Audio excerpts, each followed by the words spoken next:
نحمده ونستعينه ونستغفره ونعوذ بالله من شرور أنفسنا ومن سيئات أعمالنا من يهده الله فلا مضل له ومن يضلل فلا هادي له أشهد أن لا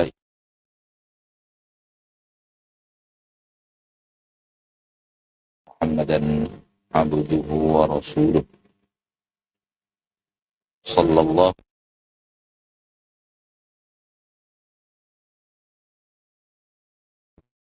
إلى يوم الدين وسلم تسليما كثيرا أما بعد. Kaum muslimin dan muslimat, saudaraku saudariku, al-hadirin wal hadirat wal musyahidin wal musyahidat, dimanapun Anda berada, rahimani wa rahimakumullah. Mari kita bersyukur kepada Allah atas rahmat dan nikmat yang tidak pernah berhenti dalam kehidupan kita. Allah senantiasa curahkan nikmat-nikmatnya, rahmatnya, walau kadang atau sering nikmat yang Allah berikan kepada kita justru kita gunakan untuk hal yang tidak Ia ridhoi. Namun Allah Tabaraka wa Ta'ala tidak pernah berhenti mencurahkan nikmat-nikmat itu. Karena Allah Tabaraka wa Ta'ala Ar-Rahman Ar-Rahim, Maha Pengasih dan Penyayang, mengasihi dan menyayangi hamba-hambanya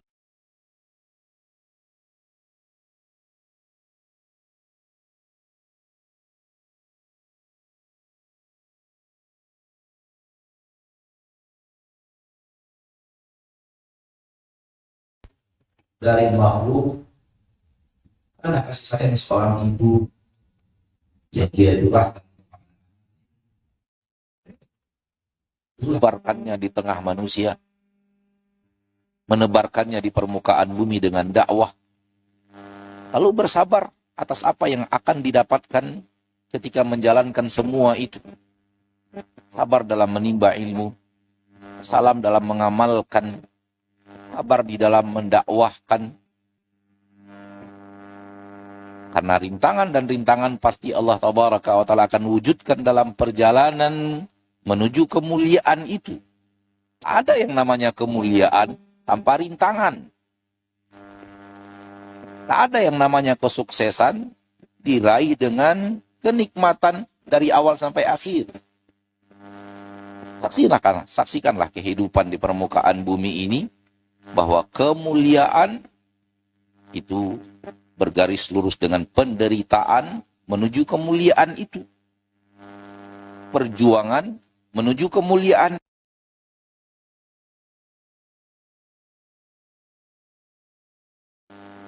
Mudah-mudahan Allah Tabaraka wa Ta'ala mencatat kita sebagai hamba-hambanya yang memperjuangkan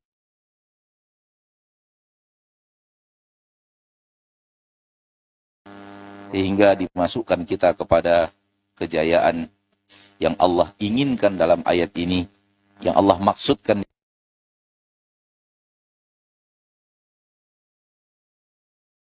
ayat ini. Amin ya rabbal alamin. Ana sangat sadar sesadar-sadarnya bahwa duduknya ada di sini hanya mengulang dan mengulang dan mengulang dan mengulang apa yang disampaikan oleh para asatidzah, oleh para ustadz yang pernah duduk di majelis ini, di masjid ini, menyampaikan kepada antum ayat-ayat Allah, hadis-hadis Rasulullah sallallahu alaihi wasallam, syariat Allah Tabaraka wa Ta'ala. Karena sesungguhnya agama itu satu. Apa yang antum dengar dari ustadz-ustadz antum yang ada di kota ini, itu juga yang bisa kita sampaikan.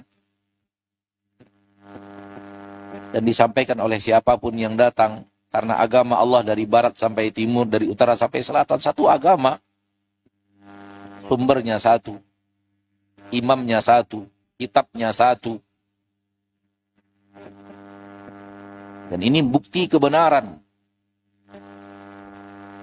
Siapapun yang datang, seolah-olah bahasannya tak ada perbedaan. Baik yang datang dari timur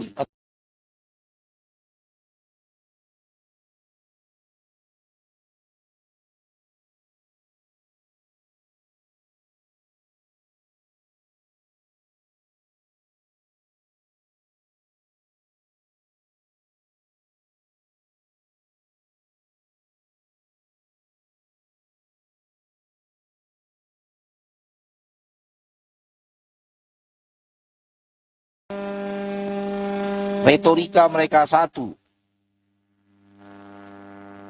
Ini pertanda bahwa mereka satu sumber, satu guru, satu referensi. Maka keberadaan ana di sini hanya fadzakir fa inna dzikra tanfa'ul mu'minin. Berikan tazkir, berikan peringatan. Sebutkan ayat-ayat Allah, sebutkan hadis-hadis Rasulullah yang Anda ketahui. Inna dzikra tanfa'ul mu'minin. Karena itu akan bermanfaat manakala hati yang menerimanya adalah hati orang-orang yang beriman.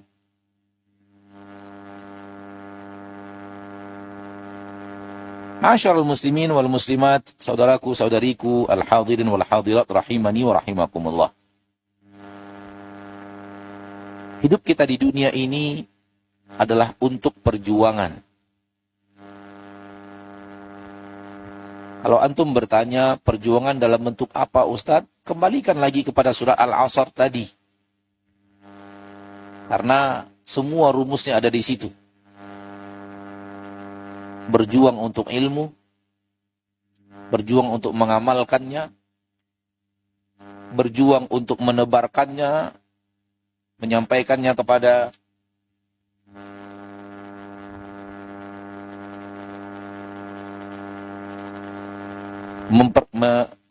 menyampaikannya kepada orang lain, mendakwahkannya, menegakkannya, memperjuangkan agar dia sampai kepada orang lain, tidak berhenti di kita. Lalu bersabar atas apapun rintangan, apapun hambatan, apapun kepedihan dan kesulitan yang pasti akan dihadapi dalam melakukan semua itu.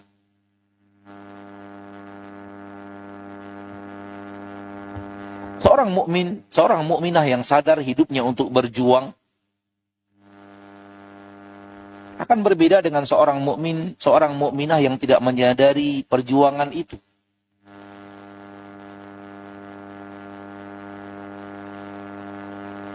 Karena terlalu banyak ayat-ayat Allah yang mengingatkan kita bahwa hidup Anda itu untuk perjuangan.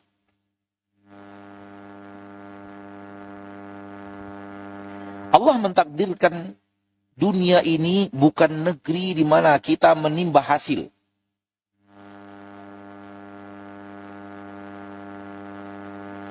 Dunia ini bukan yaumuddin, bukan hari pembalasan. Namun ini dunia negeri bertungkus lumus, negeri bersusah payah, negeri bercocok tanam, negeri berjuang yang hasilnya nanti pada hari pembalasan setelah kematian.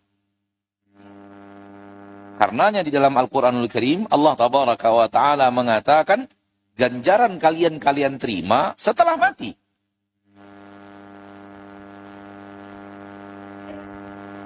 Kullu nafsin dha'iqatul maut wa innama tuwaffawna ujurakum yaumal qiyamah. Di dalam Al-Quran surat Ali Imran itu.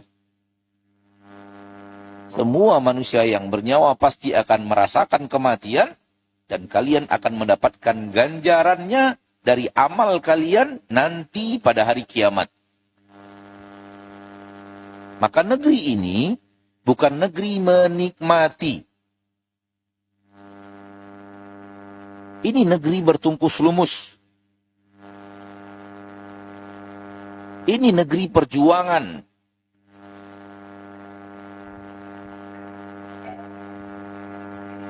Ayat-ayat Allah sangatlah banyak. Namun kita ambil sebahagian daripada ayat Allah yang jelas-jelas menerangkan kepada kita ini negeri bertungkus lumus, negeri perjuangan. Allah Tabaraka wa Ta'ala berfirman di awal-awal surat Muhammad, Ya ayyuhalladzina amanu in tansurullaha yansurkum. Hai orang-orang yang beriman, kalau kalian menolong Allah, Allah akan menolong kalian. Menolong Allah, sepakat seluruh para ulama, sepakat seluruh para uqala, menolong tegaknya agama Allah di permukaan bumi. Dengan cara apa? Dengan cara yang ada dalam surah Al-Asr tadi. Tegakkan agama Allah dengan mempelajarinya dengan baik dan benar, mengamalkannya dalam kehidupan kita, menyebarkannya kepada orang lain, dan bersabar atas semua itu. Itu dia perjuangan menegakkan agama Allah.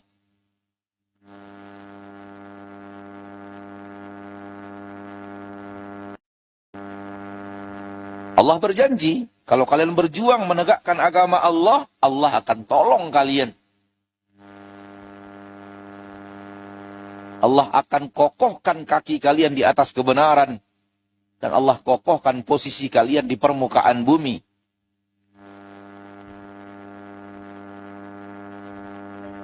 Maka, di sini jelas Allah menyuruh kita untuk perjuangan. Menegakkan agama Allah di permukaan bumi. Karena Allah Tabaraka wa Ta'ala di sini memberikan kabar, namun di dalamnya ada perintah. Kabarnya adalah kalau kalian menolong agama Allah, Allah akan tolong kalian. Perintahnya adalah hiduplah untuk menolong agama Allah. Dalam hal yang lebih jelas, di akhir surat As-Saff, Allah Tabaraka wa Ta'ala berfirman, Ya ayyuhalladzina amanu, kunu ansar Allah. Hai orang-orang yang beriman, jadilah kalian penolong-penolong Allah.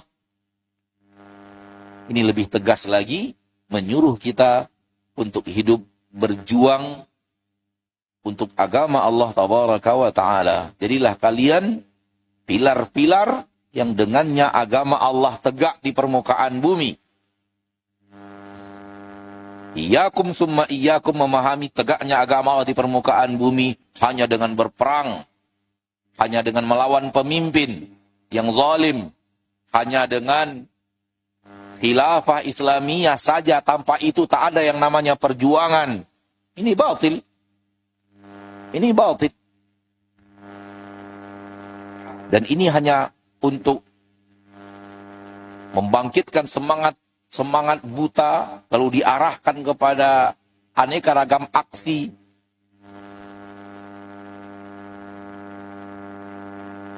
Menegakkan agama Allah dimulai dari memahaminya dengan baik dan benar. Tanpa memahaminya dengan baik dan benar, agama Allah tidak akan tegak. Karena semua yang dibangun di atas kesalahan tak akan mendatangkan kebaikan.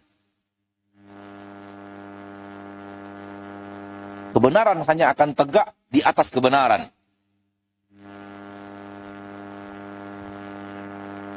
Dan tujuan yang benar ditegakkan di atas jalan yang salah adalah kesalahan.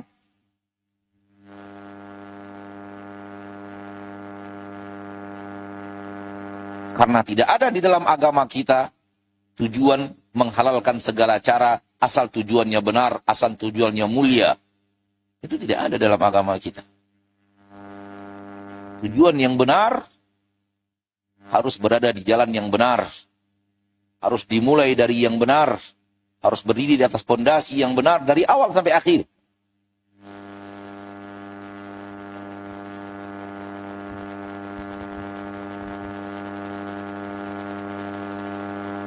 Setelah mengerti dan memahami, amalkan. Setelah mengerti dan diamalkan, dakwahkan. Sampaikan kepada orang lain. Balighu anni walau ayah, sampaikan dariku. Walau hanya sebuah ayat yang telah kalian pahami dengan pemahaman yang benar, dengan makna yang sahih, dengan ilmu yang benar, sampaikan kepada orang lain.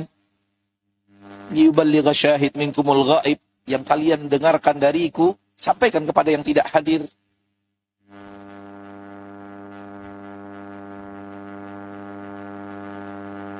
Lalu bersabar atas semua yang akan terjadi, yang Allah wujudkan dalam rintangan-rintangan menegakkan agama Allah itu. Ayat yang lain yang bisa kita jadikan dalil, dan sungguh dalilnya sangatlah banyak, namun kita ambil sebahagiannya saja untuk dasar bahwa hidup ini adalah perjuangan. Allah Tabaraka wa Ta'ala berfirman di dalam Al-Quran surat At-Taubah ayat 111. Innallaha ashtara minal mu'minina anfusahum wa amwalahum bi anna lahumul jannah. Sesungguhnya Allah membeli dari orang-orang yang beriman jiwa-jiwa mereka, harta-harta mereka.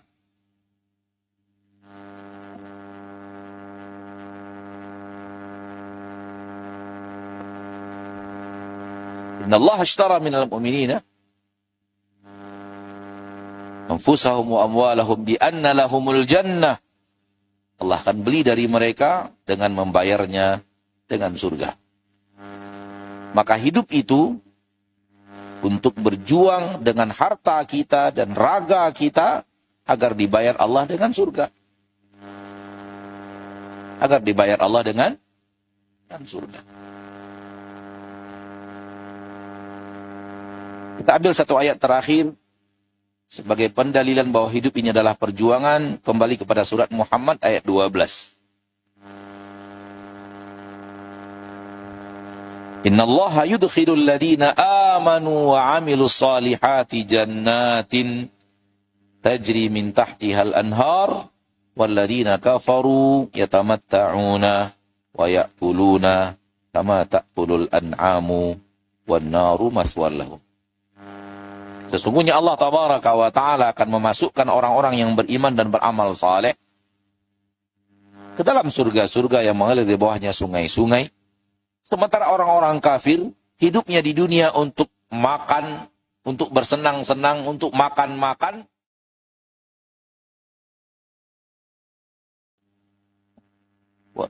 Wan naru maswal lahum, dan neraka adalah tempat untuk mereka.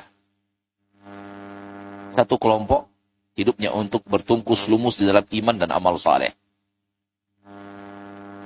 Berjuang untuk menegakkan iman dan amal saleh. Bertungkus lumus untuk melakukan itu di permukaan bumi.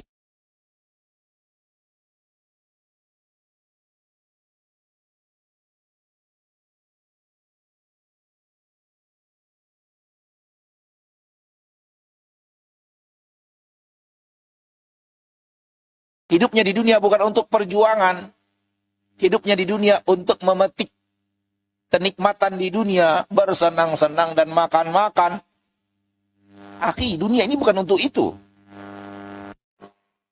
Manusia sadarlah, Anda dihidupkan oleh Allah di dunia bukan untuk bersenang-senang, bukan untuk makan-makan, bukan untuk menikmati hasil. Menikmati hasil itu.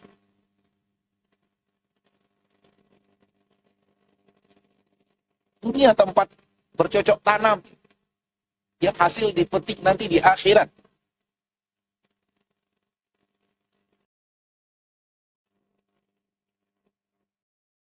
Adapun orang yang hidupnya untuk menikmati hasil dunia dengan cara bersenang-senang dan makan-makan, di akhiratnya sengsara. Kita rasa cukup beberapa dalil dari Al-Quranul Karim yang apabila kita lihat, semuanya menyuruh kita bertungkus lumus. Semuanya menyuruh kita berjuang. Semuanya harus menyuruh kita untuk bergerak di permukaan bumi ini menjadi penolong-penolong berdirinya agama Allah Tabaraka wa ta'ala Rabbul Izzati wal Jalal. Apabila kita lihat sejarah para nabi dan para rasul, hal yang nyata dalam kehidupan para nabi dan para rasul yang Allah kisahkan kepada kita di dalam Al-Quranul Karim. Lihat para nabi dan para rasul bagaimana mereka menegakkan agama Allah dan berjuang di permukaan bumi untuk tegaknya agama Allah. Dan lihat bagaimana sabarnya mereka di dalam menegakkan agama Allah di permukaan bumi itu. Mengajarkannya makna yang benar, mengajak untuk mengamalkannya dengan cara yang benar, dan mengajak untuk menyampaikannya kepada orang lain agar sampai agama Allah kepada orang lain, dan bersabar atas aneka ragam kerumitan yang terjadi yang pasti akan terwujud dalam perjalanan perjuangan menegakkan agama Allah. Lihatlah Nabi Nuh, apa yang Allah kisahkan kepada kita di dalam Al-Quran. Lihat pula Nabi Ibrahim, bagaimana Allah berkisah, menyampaikan kisahnya kepada kita. Lihat pula Nabi Musa, lihat Nabi Isa, lihat Nabi Muhammad sallallahu alaihi wasallam, kehidupan beliau dari awal sampai akhir kenabian. Semuanya perjuangan. Semuanya perjuangan yang tanpa henti. Dari satu perjuangan ke perjuangan yang lainnya, perjuangan berikutnya, sampai akhirnya Allah Tabaraka wa Ta'ala memanggil beliau kembali ke Ar-Rafiqul A'la. Salawatu Rabbi wa salamu alaih. Semoga Allah kumpulkan kita bersama beliau di padang mahsyar. Dan lihat pula kehidupan murid-murid Rasul yang langsung belajar dari Rasul Sallallahu Alaihi Wasallam, yang mereka adalah mi'yar pemahaman kebenaran dari agama Rasul, karena mereka menimbanya langsung dari Rasul kita tercinta Sallallahu Alaihi Wasallam, ilman wa amalan. Mereka menimbanya dari Nabi secara ilmu, dan mereka menimbanya dari Nabi secara amal. Maka tidak akan ada yang bisa memahami agama lebih daripada orang-orang yang belajar langsung dari Nabi kita tercinta Muhammad Sallallahu Alaihi Wasallam, sehingga Allah menjadikan standar pemahaman beragama ini standar pemahaman murid-murid langsung Nabi kita tercinta Sallallahu Alaihi Wasallam, yaitu para sahabat ridwanullahi alaihim ajmain. Berbeda dengan pemahaman para sahabat adalah tanda kebatilan.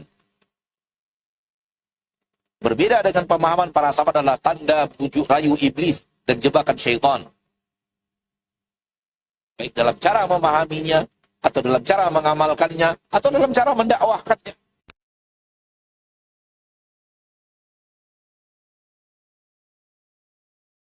Tercinta telah sempurna, dan telah sempurna dipahami dan diamalkan oleh murid-murid Nabi kita tercinta Muhammad SAW, para sahabat. Dan inilah sesuatu yang kita tidak ada keraguan sedikit pun di dalamnya, bahwa beragama wajib merujuk kepada para sahabat. Wajib. Kalau tidak, kita akan mudah untuk diombang-ambing oleh iblis yang pengalaman hidupnya jauh lebih hebat daripada pengalaman hidup kita. Pengalaman menipunya jauh lebih hebat dari tukang tipu terhebat yang ada di permukaan bumi sekarang ini. Dikumpulkan seluruh manusia berhadapan dengan pengalaman menipu iblis, takkan ada lawannya. Satu-satunya cara kembali kepada Al-Hisnul Hasin, benteng yang kokoh yang iblis tidak bisa dekati. Al-Quran dan Sunnah di atas pemahaman langsung murid-murid Nabi kita tercinta Muhammad SAW. Adapun kalau kita coba pahami sendiri, pemahaman kita gampang ditipu iblis. Kita coba cari cara mengamalkan sendiri, gampang ditipu oleh iblis. Maka Al-Quran dan Sunnah pasti kebenaran. Pasti, tak ada cerita tidak. Apabila dipahami dan diamalkan dengan cara yang benar. Dan standar kebenaran itu untuk umat adalah orang yang pernah mempelajarinya dan mengamalkannya langsung dari Nabi tercinta, di hadapan Nabi tercinta, diawasi Nabi tercinta. Kalau salah dibenarkan oleh Nabi tercinta Sallallahu Alaihi Wasallam. Dan ketika Rasul wafat, Rasul ridho mereka telah beragama sesuai dengan apa yang beliau ajarkan. Adapun generasi setelahnya wajib merujuk kepada mereka. Maka as-salaf hanya para sahabat. Kalimat salaf secara mutlak milik para sahabat. Adapun at-tabi'in dan atba'u tabi'in harus ditambahkan as-salih. Kenapa? Karena di antara mereka ada yang tidak saleh. Ada generasi yang tidak saleh. Namun kalimat mutlak salaf hanya milik para sahabat.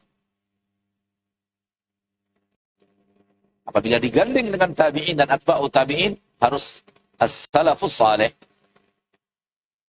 Karena dari dua generasi setelah para sahabat, ada yang saleh mengikuti para sahabat, ada yang tidak mengikuti para sahabat, sebagaimana yang kita ketahui. Ala kulli hal, kembali kita ingin menyampaikan adalah, lihat generasi para sahabat. Generasi yang tahu hidupnya untuk berjuang. Yang mengerti bahwa hidup di dunia itu perjuangan menegakkan agama Allah. Siapapun yang belajar biografi para sahabat, siapapun yang mendengarkan biografi para sahabat, semuanya terlihat mereka adalah orang yang sedang berjuang menegakkan agama Allah di permukaan bumi dengan apapun yang ada pada mereka, dengan aneka ragam posisi yang ada pada mereka.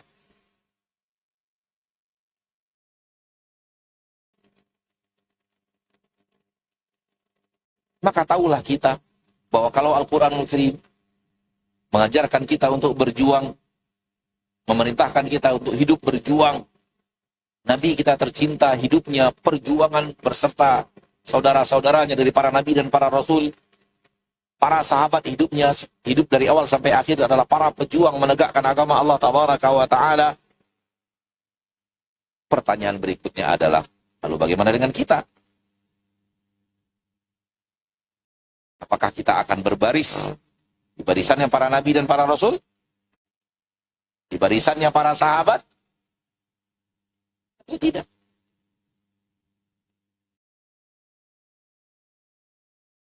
Surga Allah sangat mahal. Dan itu yang Allah jual kepada kita dengan perjuangan. Karena itu Nabi SAW mengatakan, ala inna sin'atallahi ghaliyah. Ala inna sin'atallahi yal jannah. Tahuilah bahwa yang dijual oleh Allah mahal. Yang dijual oleh Allah surga. Maka tidak didapatkan dengan tanpa perjuangan, tanpa kepedihan, tanpa air mata, tanpa kelelahan, tanpa bertungkus lumus.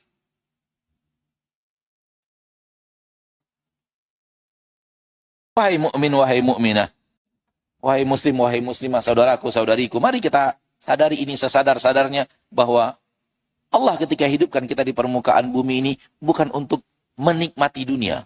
Tidak. Yang menikmati dunia lihat hasilnya.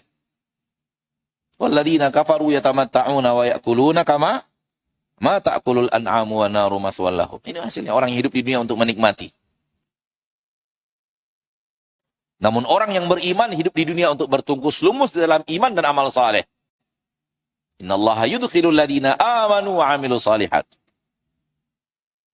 Hidup mereka untuk iman dan amal saleh. Untuk itu mereka hidup. Itu yang mereka lakukan.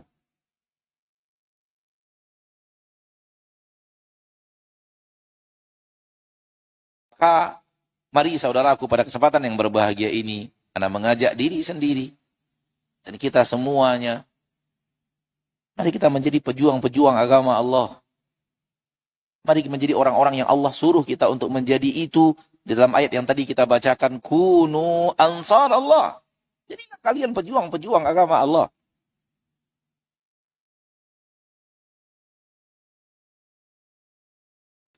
Allah kalau mau menegakkan agamanya tanpa kita, bisa.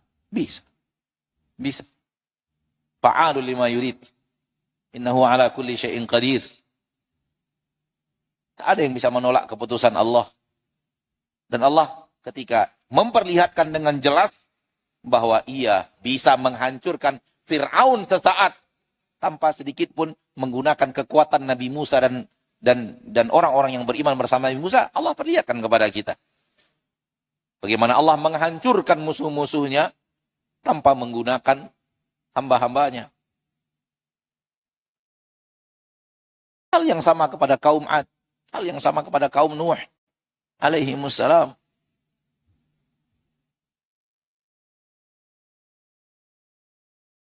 Ada yang Allah tak mampu, namun Allah berkeinginan. Agamanya ini ditegakkan melalui perjuangan hamba-hambanya.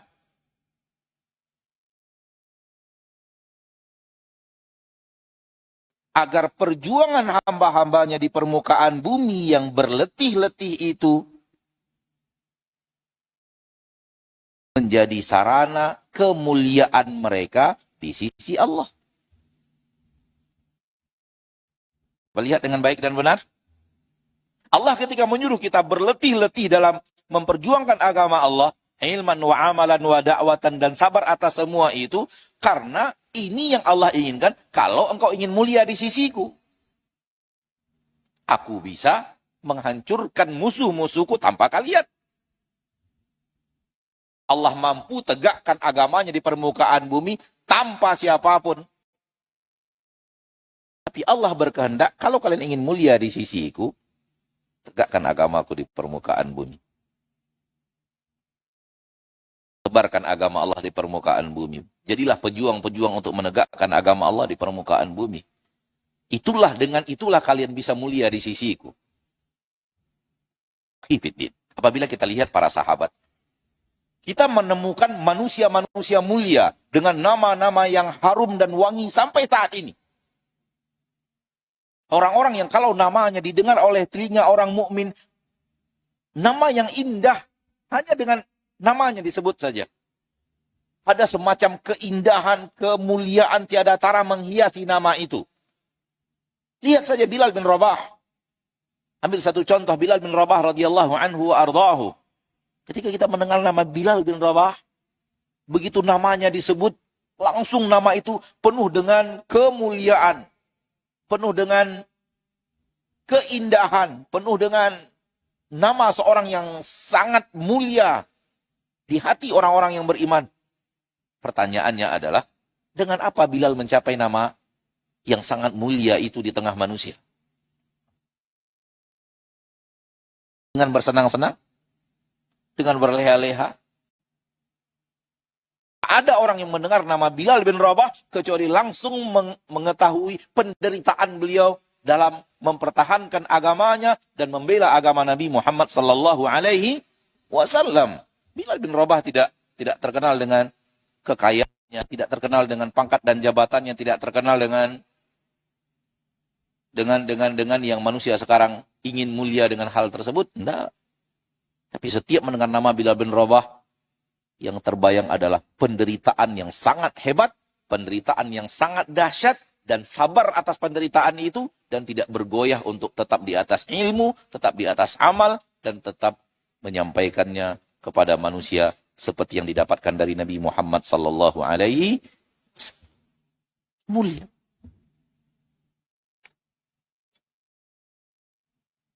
Kalau itu Bilal bin Rabah, maka berlaku kepada seluruh para sahabat.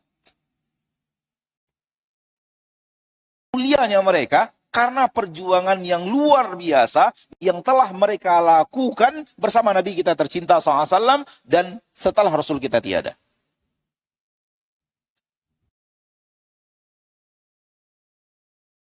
Izinkan anak untuk mengatakan mulianya Utsman bin Affan radhiyallahu anhu bukan karena beliau kaya.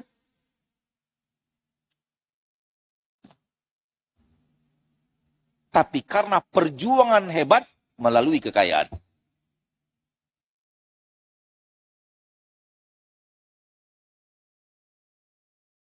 Beda itu. Beda jauh. Mulianya Utsman bukan karena beliau kaya. Mulianya Abdurrahman bin Auf bukan karena beliau kaya. Bukan. Salah. Tapi karena beliau telah berjuang dengan perjuangan hebat melalui kekayaan yang Allah berikan kepada beliau. Ketika kita ingin mencapai kemuliaan di permukaan bumi hanya by kekayaan, salah jalan.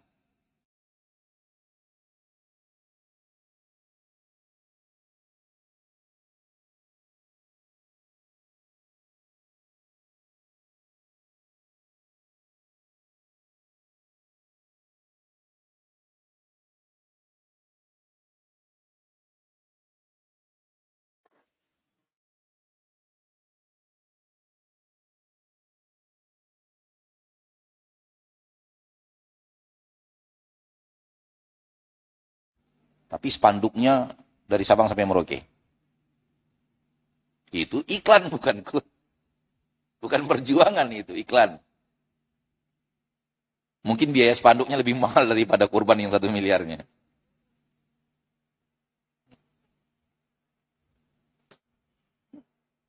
Akhifiddin rahimani wa rahimakumullah. Jadi terlihat jelas bahwa mulianya orang-orang mulia dimulai dari para nabi dan para rasul.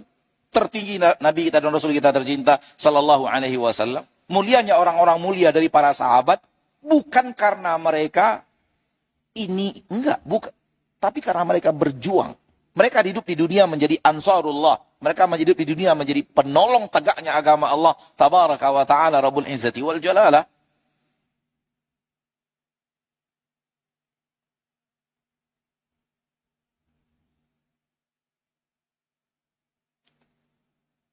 Berpacu-pacunya para sahabat dalam berjuang menjadi kisah yang luar biasa. Umar bin Khattab radhiyallahu taala anhu ketika mendengar Nabi SAW menyuruh kaum muslimin untuk mendemakan hartanya untuk perjuangan agama Allah tabaraka wa taala, ingin melakukan hal yang menurut beliau luar biasa, hal yang besar. Dan ketika itu beliau berniat mengalahkan Abu Bakar. Beliau pulang ke rumah, lalu mengumpulkan hartanya yang ada, lalu mengambil setengahnya untuk diinfakkan. Diambil setengahnya, diinfakkan.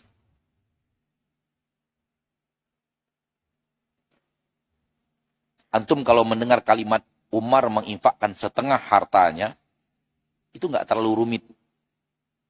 Tapi akan menjadi rumit kalau antum membayangkan, kumpulkan harta antum sekarang, ambil setengahnya untuk infak. Nah itu rumit tuh. Berat itu. Itu perjuangan penuh dengan godaan yang harus antum lalui. Kalau hanya mendengar kisah Umar menginfakkan setengah hartanya, itu kisah ringan di telinga kita. Tapi coba bayangkan dalam realita nyata. Membayangkannya antum sudah, wow, apalagi mengamalkannya.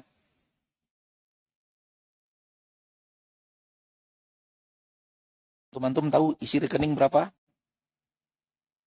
Yang tersimpan di sana dan di sini berapa? Bisa antum bayangkan sekarang berapa jumlahnya? Ambil setengahnya untuk diinfakkan. Karena itu wajar kalau dalam kasus ini Umar ingin mengalahkan Abu Bakar. Karena dia melakukan hal yang luar biasa.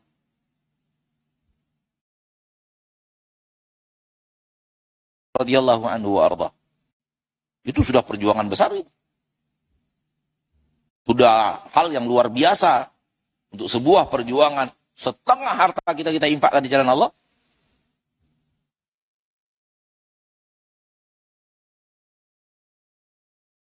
Maka beliau datang menghadap Rasulullah SAW dengan memberikan dan mengatakan, ini setengah hartaku ya Rasulullah yang ada.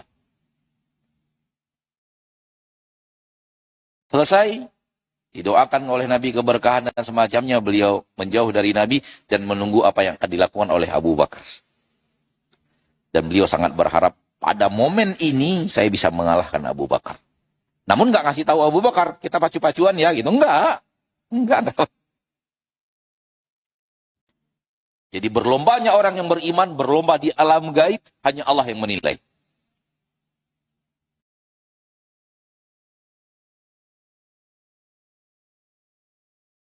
Ternyata Abu Bakar kemudian datang. Dan Umar dengar apa yang dikatakan Abu Bakar. Berharap menang kali ini. Ternyata Abu Bakar datang dan mengatakan, ya Allah, ya Rasulullah, ini semua hartaku yang ada.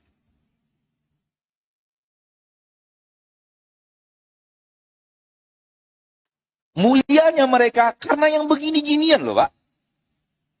Radhiyallahu anhu banyak. Karena perjuangan mereka yang luar biasa inilah, mereka menjadi manusia mulia. Namanya harum, namanya wangi, namanya indah.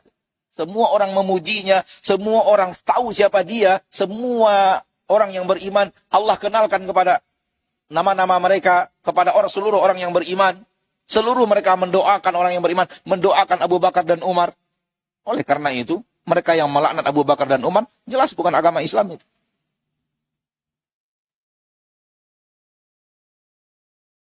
Namun permasalahannya adalah kemuliaan itu Karena perjuangan yang hebat, pengorbanan yang hebat yang telah mereka lakukan dalam hidup mereka dalam menegakkan agama Allah.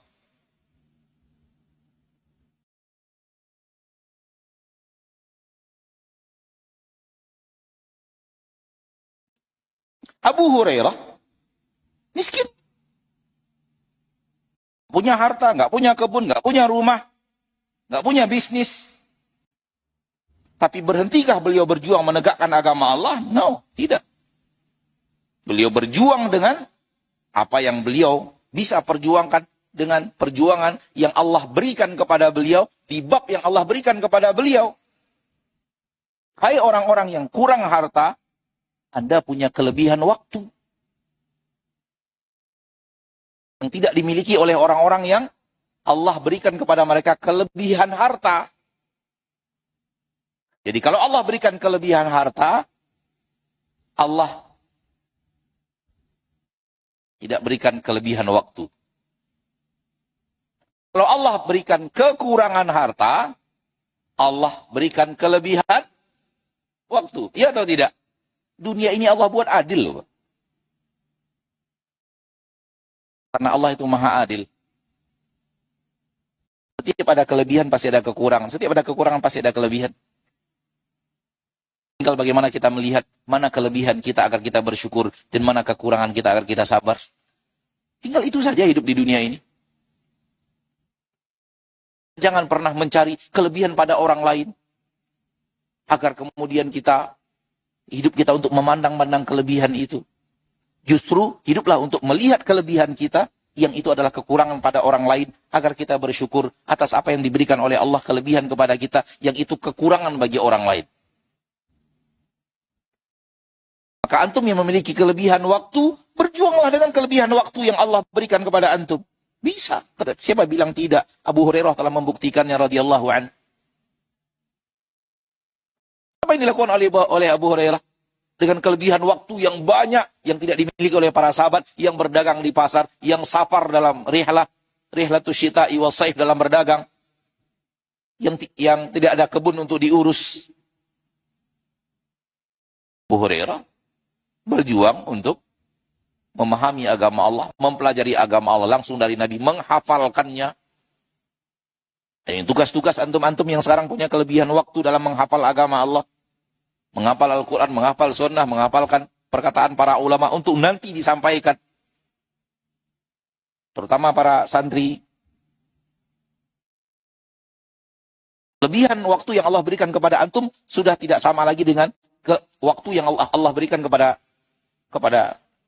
selain yang seperti antum. Para pebisnis sudah sibuk dengan bisnisnya dan kekurangan waktu. Para ustadz sudah sibuk dengan dakwah dan aneka ragam perjuangannya sudah kekurangan waktu. Generasi mereka-mereka yang kelebihan waktu, gunakan kelebihan waktu tersebut untuk memperbanyak agama Allah di dalam diri. Kesempatan untuk meletakkan agama itu di dalam dada. Menyimpannya di dalam diri kita, bukan di dalam tulisan. Al-ilmu ma hawahu sadru, lama hawahul qimatru. Ilmu itu adalah yang terletak di dalam dada, bukan apa yang terletak di dalam bungkusan yang membungkus buku-buku. Itu yang dilakukan oleh Abu Hurairah. Kelebihan waktu yang Allah berikan kepada beliau, dia gunakan untuk perjuangan di titik perjuangan yang beliau lakukan. Sehingga jadilah beliau pejuang hebat luar biasa. Seluruh ulama, seluruh penuntut ilmu, murid Abu Hurairah.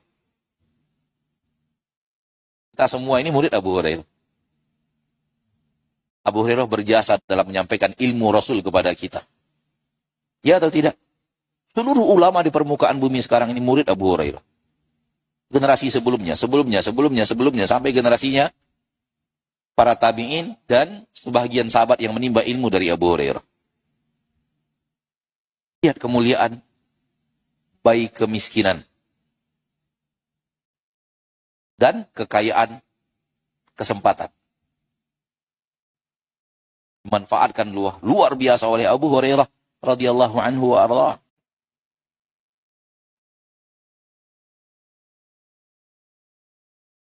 Jangan antum berjuang, Ustadz, saya kalau nggak kaya, saya nggak bisa menjadi pejuang agama Allah. Itu pemahaman salah. Saya ingin menjadi pebisnis handal dulu, Ustadz, baru kemudian akan berjuang menegakkan agama Allah. Tidak. Boleh jadi itu hanya bujuk rayu iblis sementara untuk membuat Anda sibuk. Setelah itu, Anda dilupakan dalam perjuangan itu. Karena sibuk dengan kesibukan tadi. Boleh jadi. Anda bisa menjadi pejuang apapun yang ada pada diri Anda sekarang. Apapun posisi Anda sekarang, dimanapun sekarang Anda berada, apapun jabatan Anda sekarang, Anda bisa menjadi pejuang. Yang berjuang bersama Nabi SAW dengan aneka ragam masyarakat yang ada dan majmuknya para sahabat dalam kehidupan bermasyarakat. Semua mereka berjuang bersama Nabi kita tercinta Sallallahu Alaihi Wasallam di posisi masing-masing. Dan masing-masing memiliki kelebihan masing-masing dengan kelebihan yang mereka gunakan dalam kehidupan mereka. Khalid bin Walid punya kelebihan lain dalam berjuang.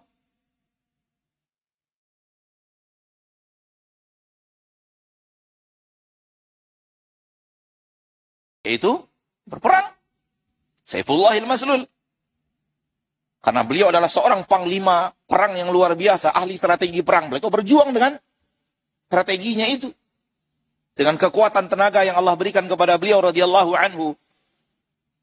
Yang ketika berperang, saking kerasnya tenaga beliau memukulkan pedang patah. Kalau kita, tangan kita yang patah mungkin. Karena saking lemasnya kita memegang pedang untuk berperang. Khalid bin Walid, pedang yang besi itu patah di tangannya. Dan itu bukan 1, 2 pedang, 9 pedang patah membela agama Allah dalam satu pertempuran. Kelebihan yang Allah berikan beliau manfaatkan. Slot untuk berjuang itu tidak slotnya ustadz saja gitu loh Pak. Tidak slotnya para orang kaya saja, bukan. Semua kita di posisi masing-masing berjuang. Kalau antum melihat ketika Nabi SAW mengatakan tentang orang yang beriman, Nabi mengibaratkan orang yang beriman itu adalah bangunan. Al-mu'minu lil-mu'mini kal bunyan. Hadis sahih Imam Bukhari dan Muslim. Al-mu'minu lil-mu'min kal bunyan. Bagaimana bangunan ini? Yashuddu ba'duhu ba'da wa syabbaka asabi'ahu. Satu sama lain saling melengkapi dan saling menguatkan. Saling mengokohkan dan masing-masing di posisinya masing-masing. Lihatlah bangunan. Ada yang bertugas di pondasi, ada yang bertugas di tiang, ada yang bertugas di lantai, ada yang bertugas di plafon, ada yang bertugas di pintu, ada yang bertugas di jendela, ada yang bertugas di dinding, ada yang bertugas di atap, ada yang bertugas di toilet, ada yang bertugas di macam-macam kan? Harus saling bahu-membahu, bantu-membantu, satu sama lainnya saling menguatkan, jadilah bangunan. Antum pernah bayangkan nggak kalau lantai ngambek ke plafon? Enak aja antum ya di atas terus. Dilihat orang terus, dipuji orang terus, sementara kami diinjak-injak. Nggak maulah jadi lantai.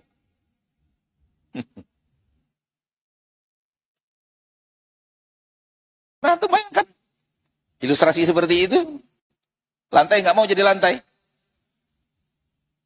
Toilet nggak mau jadi toilet. Maunya jadi mihrab.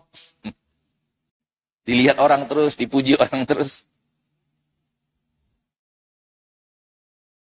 Perjuangan, kalau hanya dilakukan oleh segelintir kelompok dan hanya itu saja, tidak ada yang namanya perjuangan. Tanpa support dari aneka ragam jenis perjuangan. Dari aneka ragam status perjuangan. Itulah dia bangunan. Yang Allah takdirkan sedang berada di posisi lantai, udah berjuang di posisi lantai. Yang Allah takdirkan sedang berjuang di posisi pintu, tempat masuknya kebaikan dan masuknya pintu-pintu kebaikan, berjuanglah sebagai pintu. Yang berada di atas, yang harus didengar kata-katanya, sebagai di podium, berjuanglah di podiumnya. Yang punya harta, berjuanglah di hartanya. Yang punya jabatan, berjuang di jabatan. Yang punya waktu, berjuang di waktunya. Yang punya kesempatan mempelajari agama, berjuang dengan agamanya. bahkan sampai kepada titik yang membersihkan masjid, berjuang dengan membersihkan masjidnya. Karena semua itu perjuangan. Dan tidak ada yang boleh diabaikan. Oh, ini saja yang penting, yang lain nggak penting. Nggak ada. Semua bangunan ini penting. Semua bangunan ini punya peran masing-masing dan semua punya kepentingan yang tidak bisa diabaikan satu dan yang lainnya. Tak ada gunanya bangunan yang hebat, yang luar biasa kalau nggak ada toiletnya. Ya atau tidak?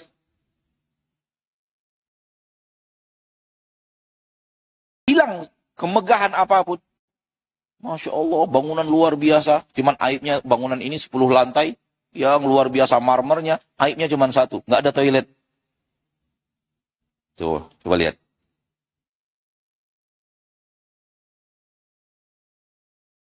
Maka semuanya berjuang loh. Oleh karena itu lihat, Nabi tidak pernah mengabaikan perjuangan para sahabat. Walau hanya terkecil, walau hanya menyapu masjid. Bukankah ada seorang wanita yang rajin menyapu masjid? Dimuliakan oleh Nabi kita tercinta sallallahu alaihi wasallam. Perannya sebagai orang yang rajin menyapu masjid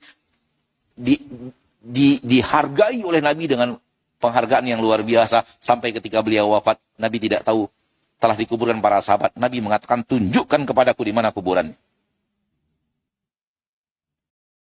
Kenapa? Itu beliau sedang mengambil peran yang tidak diambil oleh orang lain. Dan peran itu penting. Walau hanya, kalau dalam bahasa kita, cleaning service. Itu peran penting dalam sebuah perjuangan.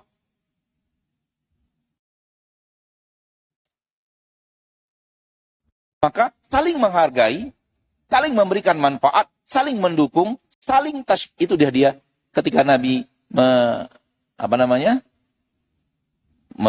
tasbih, apa ini bahasa Indonesianya ini? Menyela, menggenggam antara jari jemarinya, satu sama lainnya saling mengokohkan. Apa bahasa Indonesia ini, Pak?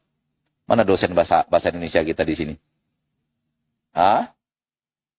Ya, enggak, maksudnya menggini, apa namanya bahasa Indonesianya apa ini? Menjalin. Ya, menjalin ya. Karena bukan orang ahli bahasa Indonesia.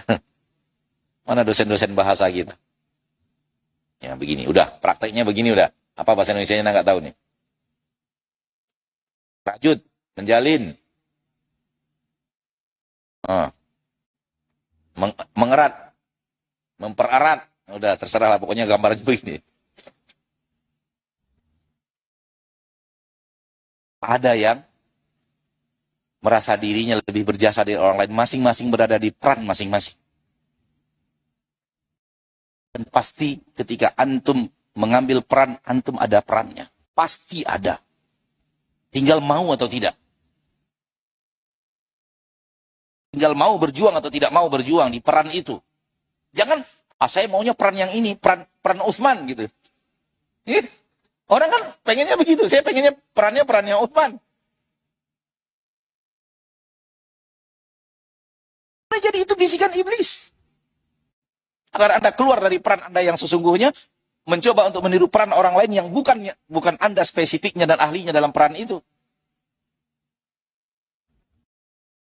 Akhirnya nafsu dan syahwat yang dibungkus dengan kalimat-kalimat indah, dengan tujuan-tujuan indah, hanya pembungkusnya saja. Kalau Anda ingin pejuang, maka Anda bisa jadi pejuang di peran apapun yang sedang Anda perankan sekarang dalam kehidupan Anda, saudaraku. Nasihat lain anak katakan, jangan serahkan perjuangan itu kepada ustadz saja. Enggak loh. Ustadz nggak bisa apa-apa tanpa antum-antum. Anak ngaku sebagai ustadz ini sekarang.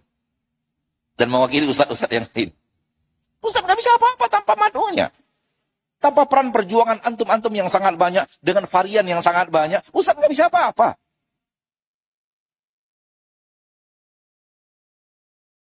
Bisa ustadz menyebarkan agama dengan baik dan benar, kalau jamaahnya nggak mau datang? Soal nggak mau datang aja coba. Bisa apa Ustaz itu?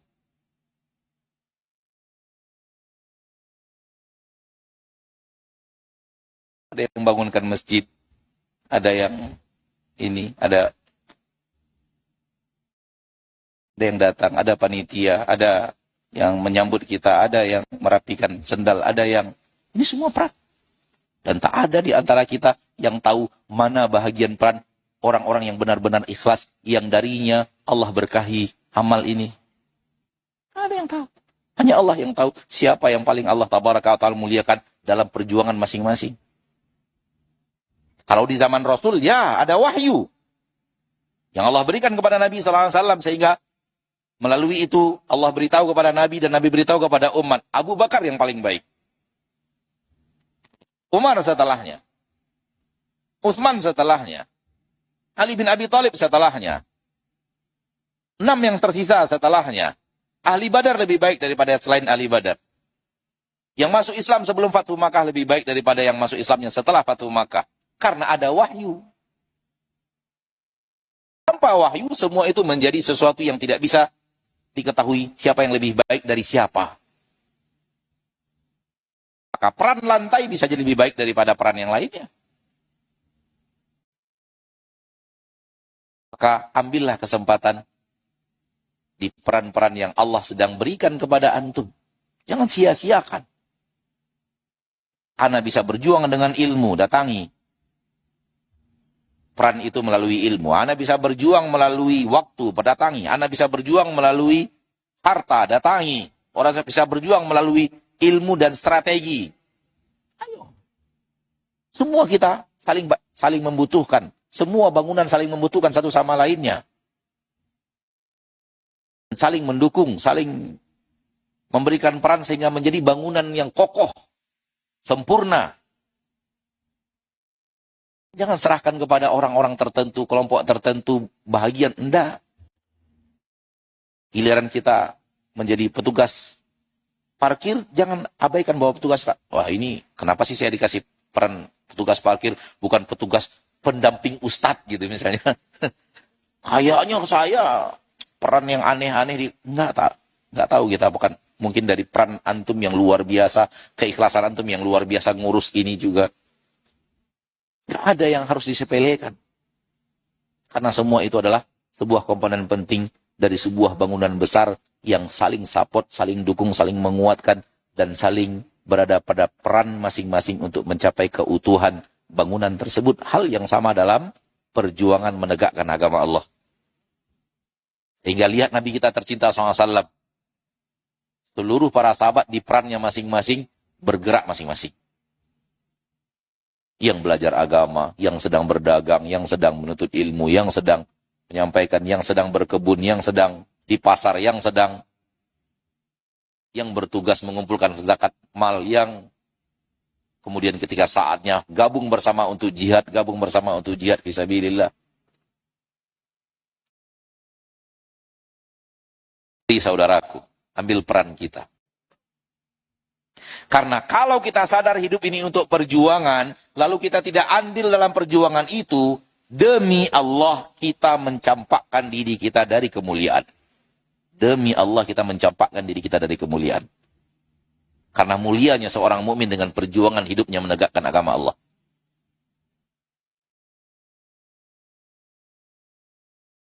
Semoga bermanfaat apa yang Anda sampaikan. Dan tadi panitia menanyakan ada pertanyaan atau tidak, Anda katakan terserah tuan rumah. Tamu hanya bisa patuh kepada apa yang dikatakan tuan rumah. Ya. Dan ternyata tuan rumah mengatakan, insya Allah ada Ustadz di akhir materi, kita tolong berikan waktu untuk tanya jawab. Kita persilahkan bagaimana teknisnya, apakah dibacakan atau bagaimana. Wallahu a'lam.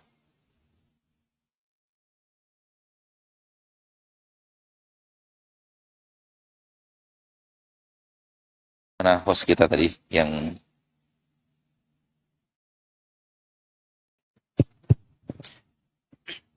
baik, bismillah. Jazakumullah khairan Ustaz Maududi Abu ILC hafizahullah ta'ala yang telah menyampaikan materi Tabligh Akbar pagi hari ini. Semoga apa yang disampaikan bisa menjadi ilmu yang bermanfaat. Allahumma amin. Kami persilakan kepada jamaah yang hadir di Masjid Manarul Ilmi. Bagi yang ingin bertanya secara langsung, kami persilahkan untuk bertanya kepada beliau. Ada? Silakan angkat tangan.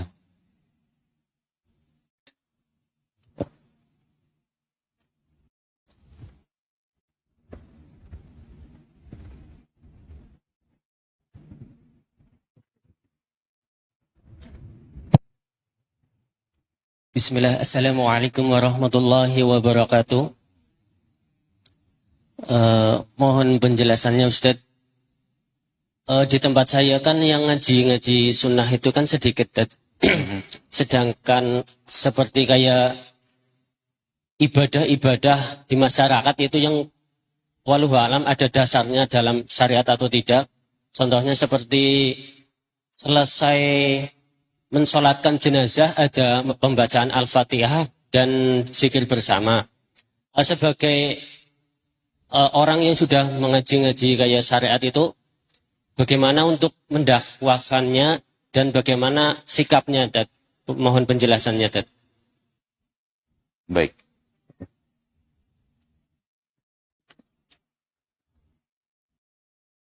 Bagaimana teori menyampaikan, bagaimana cara menyampaikan, itu tergantung situasi dan kondisi.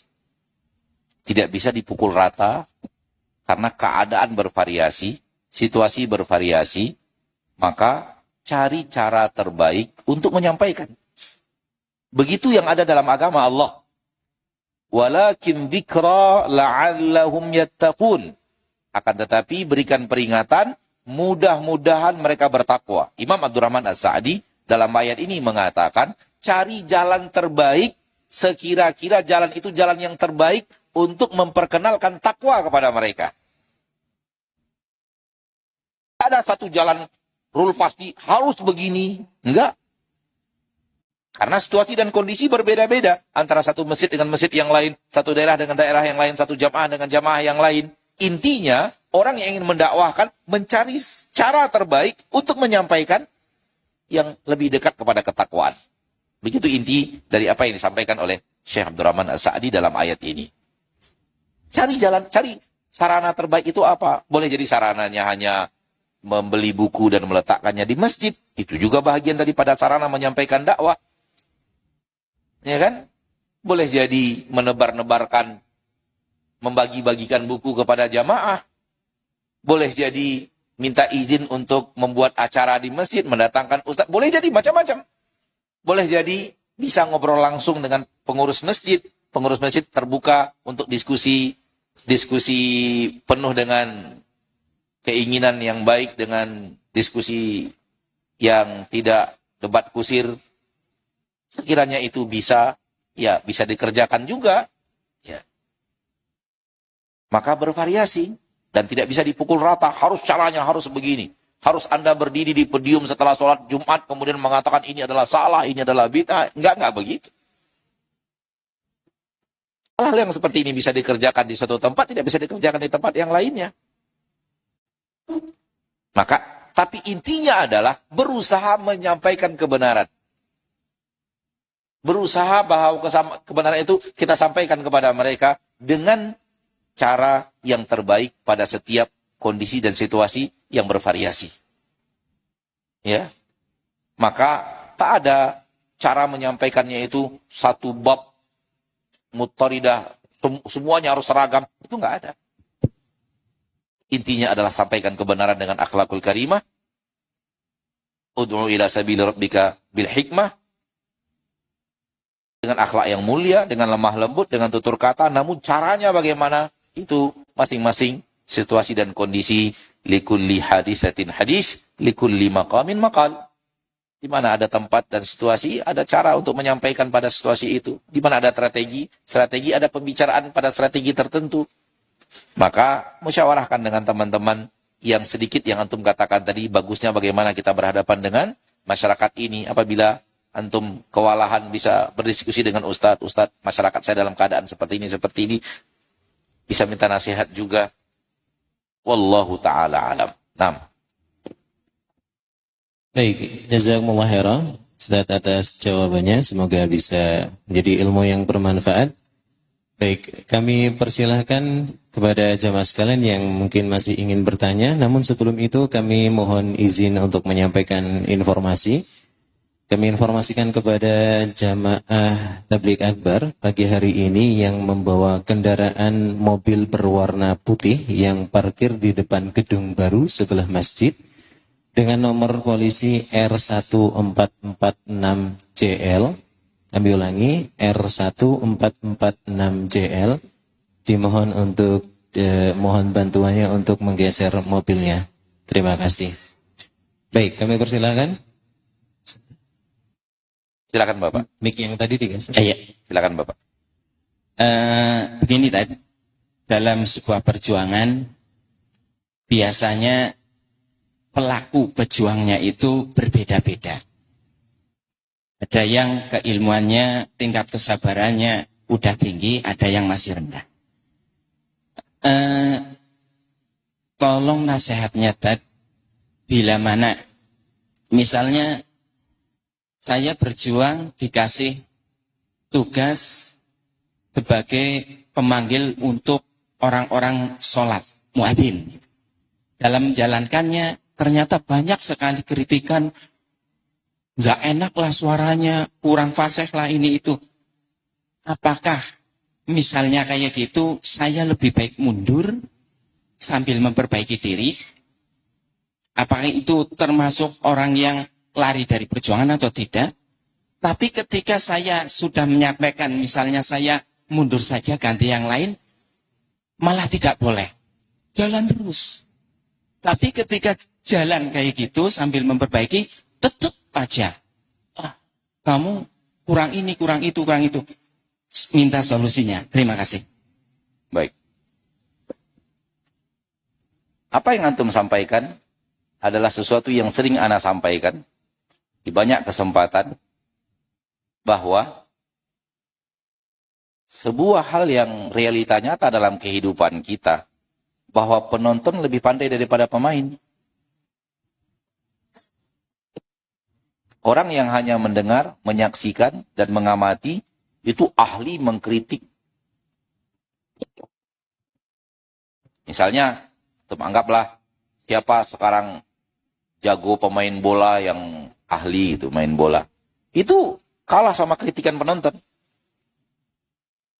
Penonton yang nonton di podium itu lebih, wah kok ditendang pakai kaki kanan sih. Harusnya pakai kiri masuk nih gitu.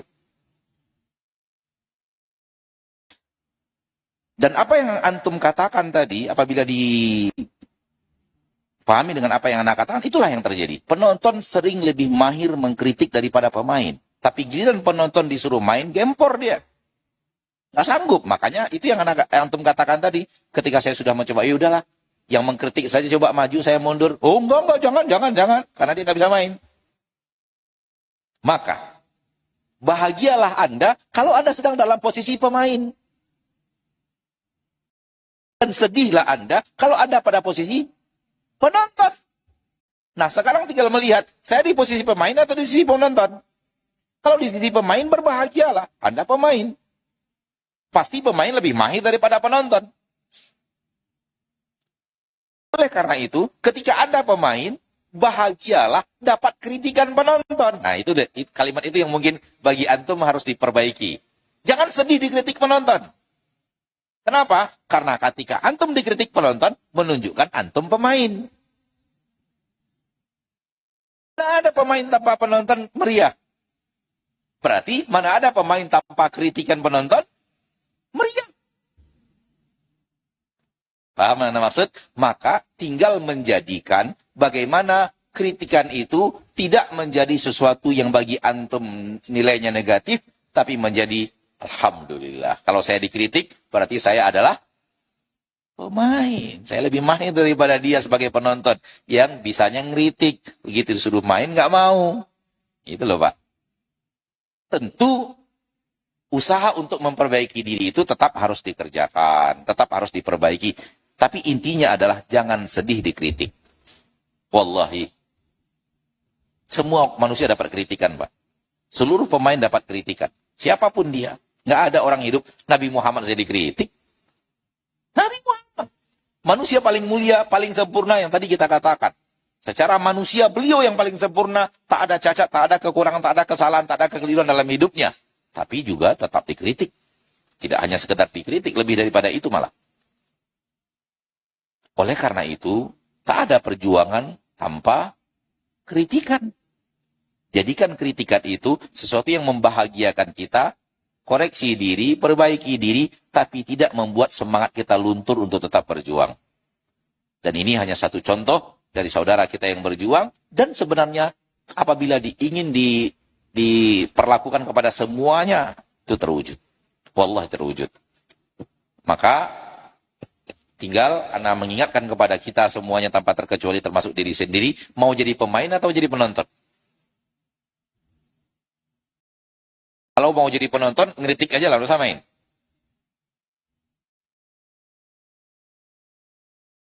Tapi itu posisi yang tidak baik. Orang yang suka mengkritik itu biasanya nggak bisa berbuat. Karena hanya dia bisa ngomong. Biasanya seperti itu. Kalau dia disuruh berbuat, dia nggak bisa. Kenapa? Karena Allah setan sedang menghiasinya untuk menjadi penonton saja. Udah, kritik sana, kritik sini, kritik sana, kritik sini. Giliran diajak berbuat, diajak berjuang, angkat tangan. Dan jadikanlah kritikan orang yang mengkritik kita sebagai pemain, bukan sesuatu yang membuat kita lemah, membuat kita patah semangat, patah arang, tapi jadikan alhamdulillah. Berarti saya yang sedang berjuang dalam sebuah perjuangan ini. Dan tidak ada yang namanya perjuangan tanpa kritikan. Wallahu a'lam. Baik Ustaz, jazakumullah khairan atas jawaban yang telah diberikan. Semoga bisa menjadi penyemangat bagi kita semua yang sedang berjuang di jalan Allah Subhanahu wa taala. Baik, hadirin jemaah sekalian yang semoga dirahmati oleh Allah Subhanahu wa taala. Baik.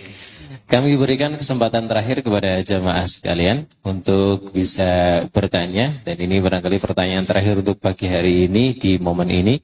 Kami persilakan. Monggo. Bismillah. Assalamualaikum warahmatullahi wabarakatuh. Saya dari Purwokerto. Lanjutkan pertanyaan kemarin yang ada di Masjid Bayangkara yang tidak terjawab oleh Ustadz.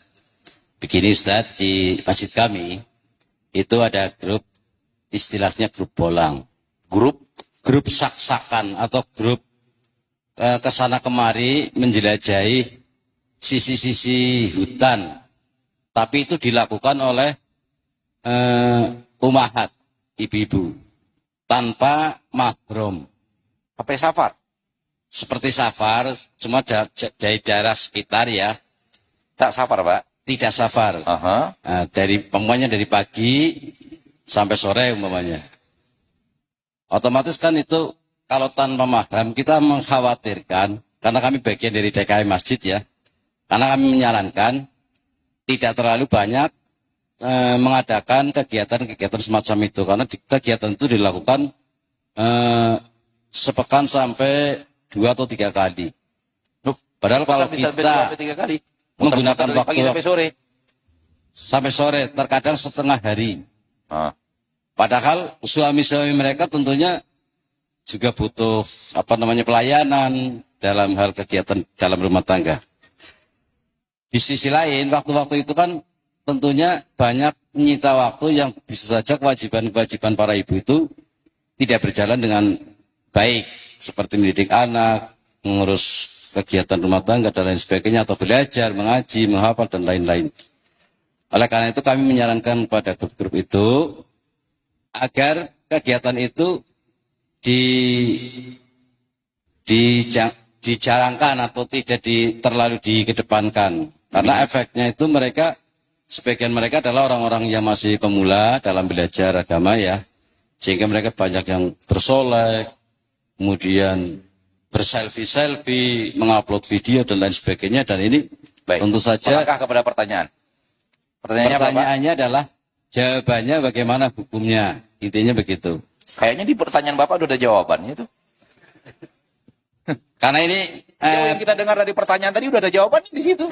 Umahatnya kan penasaran ya, jadi ingin jawaban dari seorang ustadz. Begitu, demikian, terima kasih. Assalamualaikum warahmatullahi wabarakatuh. Pertanyaan sudah mengiring anak kepada jawaban. Nggak perlu lagi anak jawab. Kalau memang seperti itu keadaannya seperti yang ditanyakan. Ibu-ibu pergi dari pagi sampai sore, jalan-jalan keliling hutan,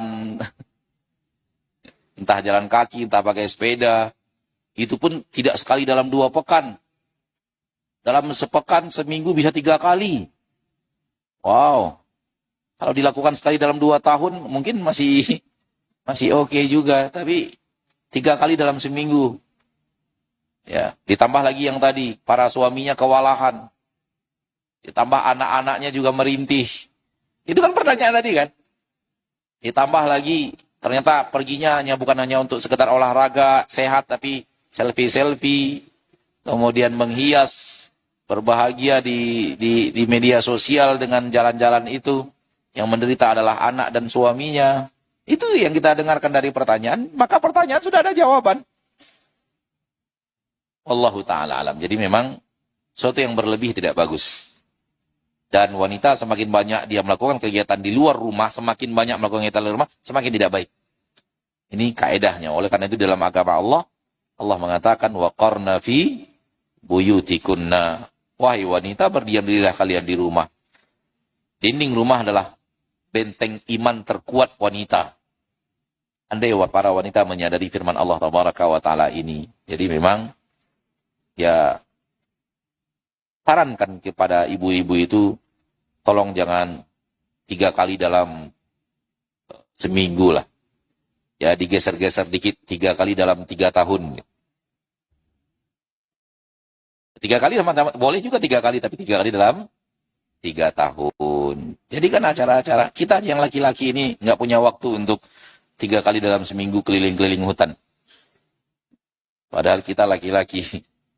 Wallahu ta'ala alam. Ya, diperkecil volumenya, diminimalisir jumlah kegiatannya, sehingga memang hanya kegiatan sesaat yang tidak menyita waktu, tidak melalaikan tugas dan kewajiban. Kalau sekali-kali, maka seperti yang anak katakan, iya silakan.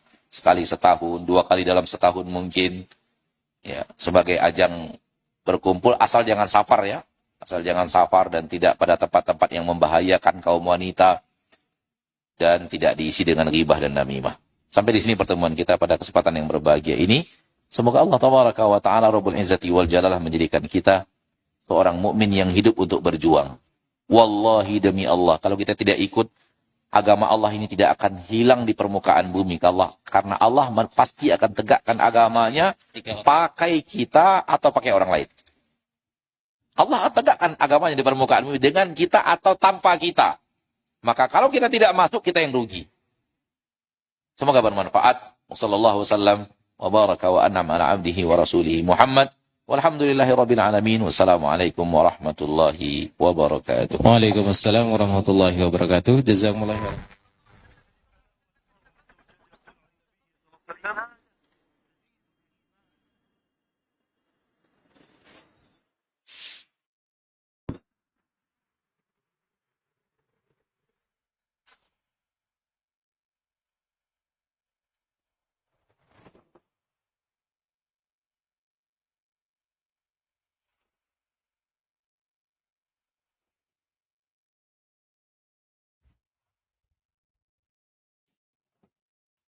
Assalamualaikum warahmatullahi wabarakatuh. Saudara-saudariku, para pemirsa Hasil TV dimanapun Anda berada, imani wa rahimakumullah. Semoga antum selalu berada dalam lindungan Allah Tabaraka wa Ta'ala.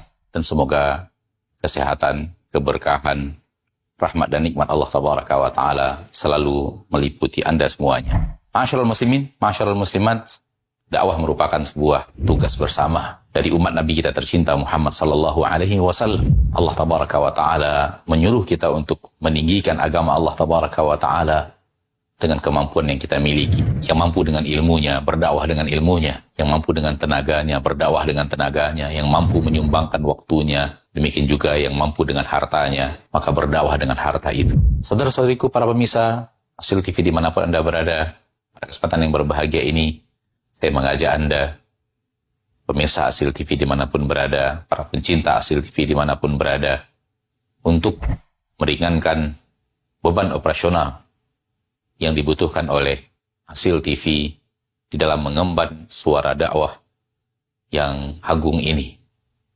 Mari infakkan sebahagian daripada yang Allah Tabaraka wa Ta'ala mudahkan kepada kita, dari apa yang Allah rezekikan kepada kita, guna kepentingan syiar dakwah melalui media-media, di antaranya adalah Hasil TV.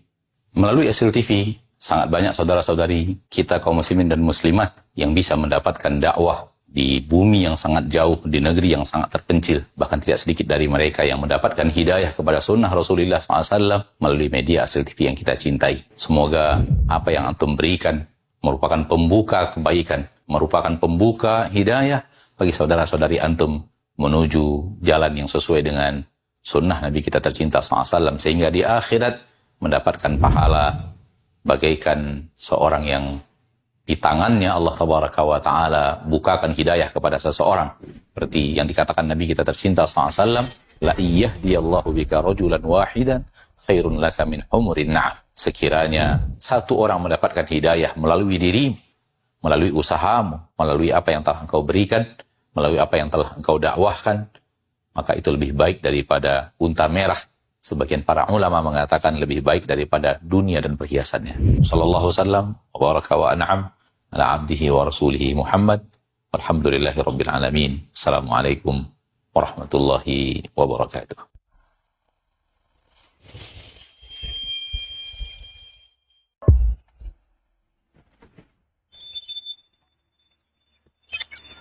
Assalamualaikum warahmatullahi wabarakatuh. Jamaah rahimakumullah. Ana sempat berdiri di tempat ini berapa tahun yang lalu kira-kira Ustaz? 2 tahun yang lalu. 2 tahun yang lalu ya. 2 tahun yang lalu itu belum ada bangunan yang kita lihat di belakang ini. Dan alhamdulillah bangunan umat Islam sudah jadi. Markas Sunnah Nusantara Al-Hijrah ini sudah beraktivitas dan sekarang santrinya sudah 112. Kemudian kegiatan di masjid sudah berjalan. Tinggal bagaimana kita bersama-sama menyelesaikan proyek ini.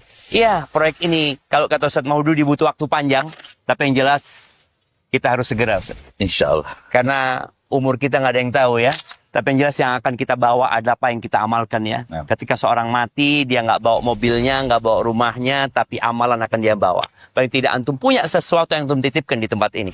Bersama-sama kita menuju ke surga insya Allah, dan harapan besar ana markas ini segera selesai dan bisa menampung santri 4.200. 4.200. Anak-anak sampai orang tua. Laki-laki dan perempuan. Jadi ada pondok lansia nanti Ustaz ya. Insya Allah. Seperti itu. Jazakallah khair buat umat Islam. Assalamualaikum warahmatullahi wabarakatuh.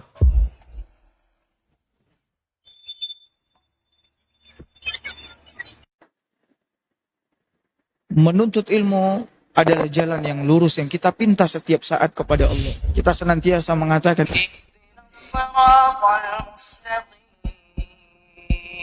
tunjukilah kami ke jalan yang lurus. Jalan yang lurus, jalannya siapa? Jalan orang-orang yang telah kau berikan nikmat. Bagaimana jalan mereka? Jalan mereka adalah jalan ilmu. Yang kemudian setelah berilmu mereka amalkan. Karena tujuan belajar, tujuan menuntut ilmu itu adalah untuk diamalkan. Bukan untuk sekedar dijadikan sebagai wawasan. Kita telah menghafal Al-Quran. Kita telah mengetahui 1000 hadis. Kita telah mengetahui ilmu ini, ilmu itu, tapi tidak ada diamalkan. Ilmu tidak diamalkan, tidak ada artinya bagi orang yang memilikinya.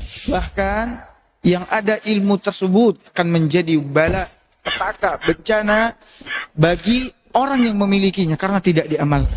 Nabi SAW mengatakan tidak akan bergeser kaki manusia di sisi Allah nanti pada hari kiamat sampai dia ditanya. Di antara yang ditanya oleh Allah an ilmih maza amila bih, tentang ilmunya apa yang telah dia amalkan. Kita belajar ini untuk diamalkan, untuk memperbaiki ibadah kita, untuk menjadikan amalan-amalan kita semua menjadi amal saleh, amal yang ikhlas karena Allah, dan amal yang sesuai dengan petunjuk Nabi kita yang mulia sallallahu alaihi wasallam.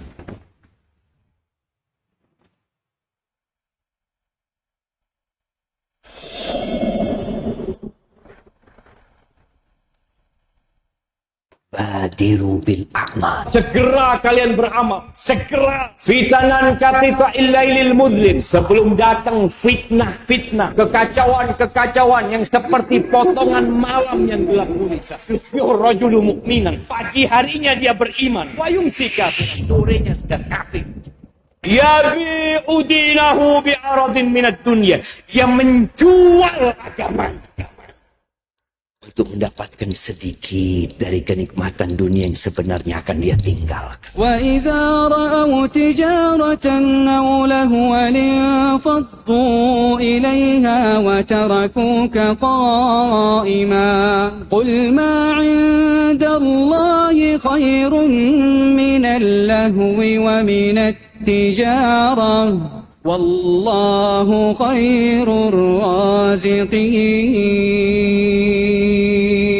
Tatkala dia melihat malaikat-malaikat datang dengan kafan yang dibawa oleh mereka dan melihat malaikat maut hendak mencabut nyawanya, dia mengatakan, tolong undur waktuku sedikit.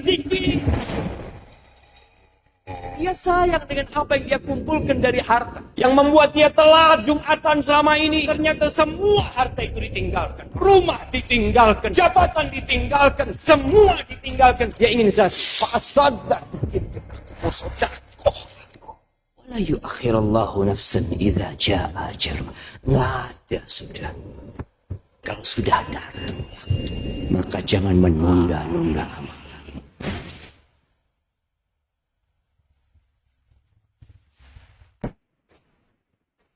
Bahwa cara beragama kaum musyrikin kufar adalah terbenam dalam taklidul a'ma, taklid buta. وَإِذَا قِيلَ لَهُمُ اتَّبِعُوا مَا أَنزَلَ اللَّهُ قَالُوا بَلْ نَتَّبِعُ مَا أَلْفَيْنَا عَلَيْهِ آبَاءَنَا.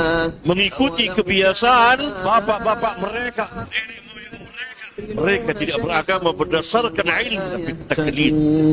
Ketika didakwakan di dunia la ilaha illallah dan mereka menyombongkan diri, dan Rabbuna Azza wa Jal berfirman, apabila dikatakan kepada mereka, diperintah mereka untuk meyakini, mengucapkan yastakbirun, mereka sombong. Tuhan-Tuhan kita, yakni berhala yang kita sembah, yang disembah oleh kakek-kakek kita, hanya karena seorang penyair kita. Wasaddaqal mursalin.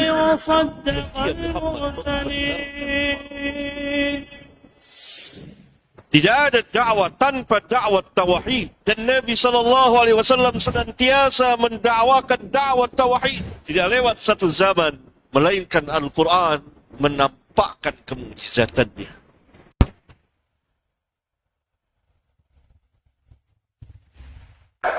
Riba. أيها الذين آمنوا اجتنبوا كثيرا من الظن. Kalian hati-hati, jauhi prasangka. Prasangka itu pembicaraan yang paling dusta. Tanpa ada data, tanpa ada tanda-tanda. Yang ada terkadang bawaan dari dengkul. Inna ba'da dhanni ism. Man tatabba'a aurata akhih, tatabba'a Allahu aurata. Barang siapa yang mencari-cari, mengikutin aurat, kesalahan-kesalahan saudaranya, Allah akan mencari-cari kesalahan dia. Allah akan bongkar kesalahan dia di dalam rumah. Allah akan tunjuk. ولا تجسسوا ولا يغتب بعضكم بعضا. Yuk kita makan. Semua dikasih pisau. Makan apa? Bukan makan apa. أحدكم أن يأكل لحم أخيه ميتا فكرهتموه. اتقوا الله إن الله تواب رحيم.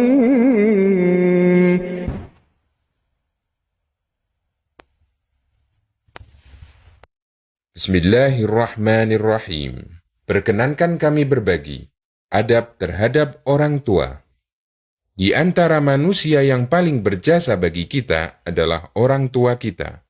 Orang tua merupakan sebab kita hadir di muka bumi ini. Karena Allah menciptakan kita melalui orang tua kita. Karena itulah Allah menggandengkan perintah mentauhidkan dirinya dengan perintah untuk berbuat baik kepada orang tua. Allah berfirman, "Wa qadha rabbuka alla ta'budu illa iyyahu wa bil walidaini ihsana." Tuhanmu telah memerintahkan supaya kamu jangan menyembah selain Dia, dan hendaklah kamu berbuat baik pada ibu bapakmu dengan sebaik-baiknya. Quran Surat Al-Isra ayat 23. Untuk itulah, Islam memberikan banyak keistimewaan bagi mereka yang berbakti kepada orang tua mereka. Bahkan sampai Rasulullah Shallallahu Alaihi Wasallam menjadikan kebaktian seorang anak kepada orang tua sebagaimana orang yang berjihad. Sahabat Abdullah bin Amr radhiyallahu anhu menceritakan, ada seorang yang datang menghadap Nabi Shallallahu Alaihi Wasallam meminta izin untuk ikut berjihad. Kemudian beliau bersabda, "Ahayyun walidak? Apakah kedua orang tuamu masih hidup?" Orang itu menjawab, "Ya, masih hidup." Kemudian Nabi Shallallahu Alaihi Wasallam menyatakan, "Fafihima fajahid." Kalau begitu, berjihadlah dengan berbakti kepada keduanya. Hadis riwayat Bukhari dan Muslim. Dalam hadis lain, Nabi Shallallahu Alaihi Wasallam lebih mendahulukan birrul walidain daripada jihad.